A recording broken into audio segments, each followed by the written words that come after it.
Assalamualaikum warahmatullahi wabarakatuh. Halo semuanya. Pertama-tama kenalin, nama aku Cynthia Sylvangelina, angkatan 19, NPM 173 dari Program Studi Manajemen Fakultas Ekonomi dan Bisnis UPN Veteran Jawa Timur.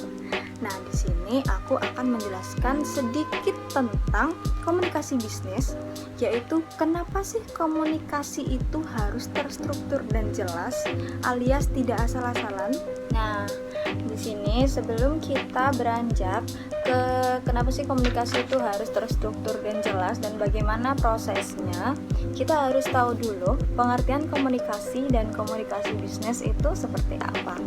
Nah, di sini menurut Himstreet dan Batty dalam Business Communication Principles and Methods, komunikasi adalah suatu proses pertukaran informasi antar individu melalui suatu sistem yang biasa atau lazim, baik dengan simbol-simbol, sinyal-sinyal, maupun perilaku dan tindakan.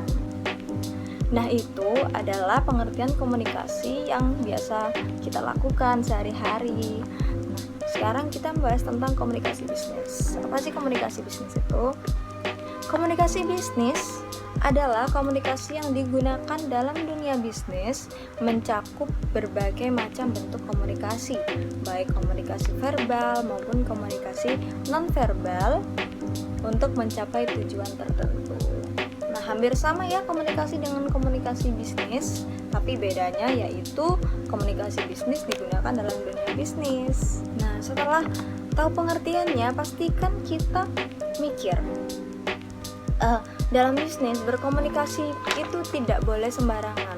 Kita harus tahu step-stepnya, kita harus secara jelas dan tidak bertele-tele, tidak asal-asalan seperti itu. Nah, mengapa sih komunikasi itu harus terstruktur dan jelas? Komunikasi itu harus terstruktur dan jelas pastinya agar penerima pesan itu memahami maksud kita, pengirim pesan, dengan baik dan benar, dan dengan sesempurna mungkin maksud kita itu si pengirim pesan tersampaikan kepada si penerima. Nah, gimana caranya agar proses itu dapat diterima dengan baik? Check it out. Sekarang mari kita bahas tentang proses komunikasi agar komunikasi itu bisa tersampaikan dengan baik. Menurut Bove dan Thiel dalam bukunya Business Communication Today 6A, proses komunikasi itu terdiri atas 6 tahap. Tahap yang pertama adalah pengirim mempunyai suatu ide atau gagasan. Nah, di sini kita jika akan berkomunikasi kepada seseorang, pasti kita punya pikiran terlebih dahulu kan, apa yang harusnya kita sampaikan kepada orang tersebut. Nah, itu yang dinamakan suatu ide atau gagasan. Sebelum kita menyampaikan sesuatu, pastikan dulu kita punya suatu gagasan di dalam pikiran apa yang harus kita sampaikan. Nah, yang kedua, tahap kedua, pengirim mengubah ide menjadi suatu pesan. Nah, di sini kan gak semua orang itu paham apa yang kita maksud kalau kita tidak menyampaikan dengan baik dan benar, seperti itu kan. Jadi ide yang kita pikirkan tadi itu alangkah baiknya diterjemahkan atau diubah menjadi suatu pesan. Nah, suatu ide atau gagasan itu sendiri bisa kita tuangkan atau ubah menjadi suatu pesan itu dalam bentuk kata-kata, bisa dalam bentuk ekspresi wajah juga dan sejenisnya. Jadi orang yang menerima pesan itu dapat mengerti pikiran kita, apa yang akan kita sampaikan dengan baik dan benar.